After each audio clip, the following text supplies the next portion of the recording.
although it was hard leaving, you know, and obviously we would have loved to just keep it going, but we needed to leave. The Falcons' newest member of their coaching staff isn't really new. In fact, he's technically held this exact job title. To come back to a place that we really regard as home is, it's amazing, and it doesn't happen very often.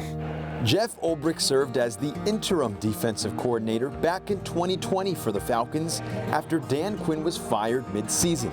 The man who took over interim head coach that year, Raheem Morris. This isn't the first time Raheem Morris has tabbed you as his defensive coordinator. Back in 2020 when he was interim coach, he gets you as interim DC. What is that relationship like between the two of you guys? It's as good as it gets, whether it's football or non-football. Like he's one of, if not the best friend in my life. The story goes Raheem Morris and Ulbrich met back in 2009 at the Senior Bowl. Morris, then in Tampa, offered a wide-eyed Jeff a job, but was turned down. Ulbrich had stops in Seattle and UCLA before ending up in Atlanta as a linebackers coach on Dan Quinn's staff. Also on staff, Raheem Morris. You know, it's one of those things where you meet someone, you're like, this person is going to be in my life forever, you know, and it's been that way ever since. The two worked together for 6 years in Atlanta, but went their separate ways following the 2020 season.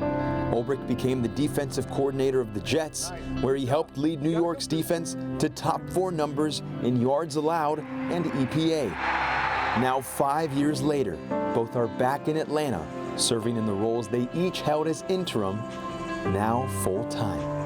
He and myself are different human beings than the ones that left here 4 years ago. I know I am, and I know he is too. And in the best of ways. You know, there was so much growth that occurred that was necessary. Had we not left, that growth wouldn't have occurred. We needed to leave, and it's going to be powerful for us in this second stint.